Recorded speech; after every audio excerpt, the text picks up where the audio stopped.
ये आपके पास question number, ये आपके पास क्लास 10th का हाइट एंड डिस्टेंस का ये क्वेश्चन नंबर 9 है हमारे पास। एक मीनार के पाद से एक भवन के शिखर का उन्नयन कोण 30 अंश है और भवन के पाद बिंदु से मीनार के शिखर का उन्नयन कोण 60 अंश है। यदि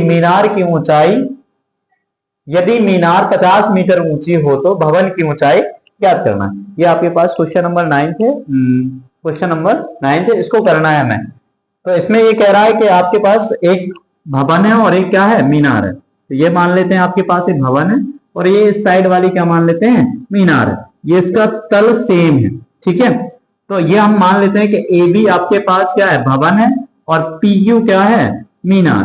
पी क्यू क्या है, मीनार है। अब ये कह रहा है मीनार के पाद बिंदु से भवन के शिखर का उन्नयन कोण। तो मीनार का पाद बिंदु ये होगा और भवन का शिखर ये वाला पॉइंट होगा। तो इसको यहां से मिला दें तो ये कितने का अंश का, ये 30 अंश का कोण बनेगा। कितने का बनेगा, ये 30 अंश का कोण बनेगा, ठीक है। अब ये आपके पास मीनार है पी क्यू और यहां बी बिंदु और भवन के पाद बिंदु से मीनार के शिखर का उन्नयन कोण 60 अंश है। तो ये भवन का पाद बिंदु, ये मीनार का शिखर। तो अगर हम इसको मिला दें तो ये आपके पास जो एंगल्स बनेगा ये कितने का बन रहा, 60 का बन रहा। कितने का, 60 का बन रहा। तो हमें क्या करना है, हमें इस भवन की ऊंचाई ए बी निकालनी है। क्या निकालनी है, भवन की ऊंचाई ये भी निकालनी है। और ये मीनार की ऊंचाई 50 मीटर दे रखी है। भवन की ऊंचाई 50 मीटर दे रखी है, नहीं, मीनार की ऊंचाई 50 मीटर दे रखी है। तो यहां आपके पास हम मान लेंगे कि माना ए बी क्या है, भवन है आपका। ए बी आपका क्या है, भवन है। ए बी आपका क्या है, भवन है। इसकी ऊंचाई मान लेते हैं कि आपके पास जो ए बी होगा वो उसके एच के इक्वल होगा। तो इसको हमने एच मान लिया। क्या मान लिया, इसके एच मीटर के इक्वल। ये एच मीटर के इक्वल है। अब हमें ये एच निकालना है। और आपके पास पी क्यू क्या है, पी क्यू मीनार। पी क्यू क्या है, मीनार। पी क्यू मीनार। तो यहां हम पहले इसमें ट्राइंगल्स पी क्यू बी में लगाते हैं। तो ट्राइंगल्स पी क्यू बी में अगर लगाएं तो इसमें अगर हम tan 60 लगा दें तो ये आपके पास tan 60 हो जाएगा। tan 60 बराबर ये आपके पास पी क्यू हो जाएगा बटे क्या हो जाएगा, बी क्यू हो जाएगा। तो ये हो जाएगा √3 बराबर ये आपके पास 50 है और ये कितना है, बी क्यू है। तो यहां से आपके पास बी क्यू बराबर कितना हो जाएगा, 50 बटे √3 मीटर हो जाएगा। तो ये आपके पास बी क्यू आ गया। इसको हम ऐसे ही रख लेते हैं। फिर आपके पास ये दूसरा ट्राइंगल्स है ए बी क्यू, फिर इसमें लगाते हैं। तो ये आपके पास ट्राइंगल्स है, ट्राइंगल्स ए बी क्यू। अगर इसमें लगाएं तो ये आपके पास हो जाएगा tan 30 और tan 30 बराबर ये आपके पास परपेंडिकुलर और ये आपके पास बेस। तो ये परपेंडिकुलर ये बेस, तो ये हो जाएगा ए बी बटे कितना हो जाएगा, बी क्यू हो जाएगा। और इधर आपके पास tan 30 का जो मान होगा, यहां जो tan 30 का मान 1/√3 और ए बी का मान आपके पास h है और ये आपके पास बी क्यू है। तो ये आपके पास क्या हो जाएगा, बी क्यू सेम रहेगा। इसका क्रॉस मल्टीप्लिकेशन हो जाएगा तो √3h बराबर हो जाएगा बी क्यू। क्या हो जाएगा, बी क्यू हो जाएगा। और बी क्यू का मान कितना आया था, बी क्यू का मान आया था h बराबर ये 50√3 है। तो ये 3 का इधर और मल्टीप्लाई हो जाएगा तो ये 50 बटे √3 इंटू कितना हो जाएगा, √3 हो जाएगा। तो ये आपके पास आ जाएगा 50 बटे 3 मीटर। तो जो भवन की ऊंचाई है, जो आपके पास भवन की ऊंचाई है वो कितनी आ गई, भवन की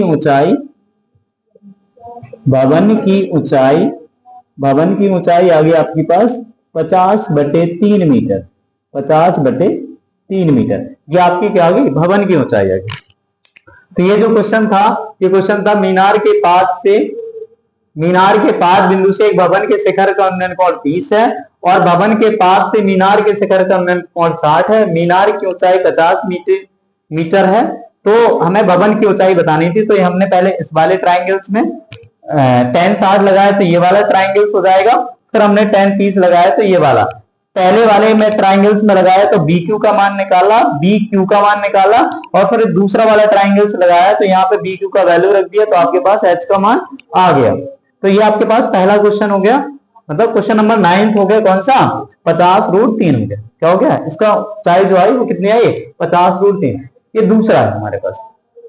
अब हम दूसरा क्वेश्चन देखेंगे। दूसरा क्वेश्चन है 80 मीटर चौड़ी सड़क के दोनों ओर आमने सामने समान लंबाई वाले दो खंबे लगे हुए हैं। मतलब ये कह रहा है कि आपके पास एक 80 मीटर चौड़ी सड़क है, उसके आमने सामने दो खंबे, समान ऊंचाई के दो खंबे लगे हुए हैं, और इन दोनों खंभों के बीच सड़क के एक बिंदु से खंभों के शिखर का उन्नयन कोण कितना है 60 का है और 30 का है। मतलब ये बीच में खड़े होकर दोनों खंभों को देखता है तो उन्नयन कोण 1 से 60 का और 1 से 30 का बनता है। तो खंभों की ऊंचाई तथा खंभों से बिंदु की दूरी निकालनी है। तो हमें खंभों से ऊंचाई और खंभों की ऊंचाई और बिंदु से दूरी निकालनी है खंभों की। तो ये आपके पास मान लेते हैं कि ये आपके पास पहला खंभा है और ये आपके पास दूसरा खंभा है। तो जब ये कह रहा है कि यहां से इस खंभे को देखने पर, यहां से इस खंभे को देखने पर एंगल्स बनेगा और इसको देखने पर, यहां पे कुछ देखने पर तो एंगल बनेगा। तो ये आपके पास एक बिंदु हो गया। तो ये आपके पास ए बी एक खंभा हो गया और पी क्यू क्या हो गया दूसरा खंभा हो गया। एक ए बी एक खंभा होगा, पी क्यू क्या होगा दूसरा खंभा हो गया। यहाँ पे बिंदु ओ मान लेते हैं। ये जो बिंदु है यहां से इन दोनों खंभों को देखने पर 1 से 30 अंश का कोण बनता है और 1 से 60 अंश का कोण बनता है। तो 1 से 30 अंश का कोण 1 से 60 अंश का कोण बनता है। तो हमें क्या निकालना है, इस बिंदु की दूरी निकालनी है इस वाले खंभे से और इस वाले खंभे से। मतलब ए बी खंभा से पी बिंदु की दूरी और पी क्यू खंभा से ओ बिंदु की दूरी, और इनकी ऊंचाई भी निकालनी है। तो ये आपके पास ये इसका डायग्राम बनेगा। तो इसमें अगर हम पहले वाले में लगाएं, ये साइड वाले में, तो ये पहले वाले में अगर इसमें देखें तो ये हो जाएगा आपके पास, पहले लिखना है इसमें, तो ए बी आपके पास क्या है खंबा है और पी क्यू भी क्या है खंबा है। तो जिनकी ऊंचाई ए बी बराबर पी क्यू बराबर क्या है, इसको एच मान लेते हैं। तो ये भी आपका कितना हो जाएगा एच हो जाएगा और ये भी कितना हो जाएगा एच हो जाएगा। ठीक है, अगर हम इसको एक्स मान लें तो ये पूरी कितनी है 80 है, 80 मीटर है। तो ये आपके पास कितनी हो जाएगी 80 माइनस का एक्स, कितना हो जाएगा 80 माइनस का एक्स। तो इधर से हम इसको लगाएंगे तो ये हो जाएगा पहला ट्राइंगल्स ए बी ओ में, अगर इसमें लगाएं तो ये हो जाएगा tan 30 और tan 30 बराबर हो जाएगा ए बी बटे क्या हो जाएगा बी ओ हो जाएगा। ए बी बटे क्या हो जाएगा बी ओ हो जाएगा। तो हो जाएगा 1/√3 इज इक्वल टू हो जाएगा ए बी का मान कितना है h और बी ओ का मान x। तो ये हो जाएगा x बराबर √3h, x बराबर कितना हो जाएगा √3h हो जाएगा।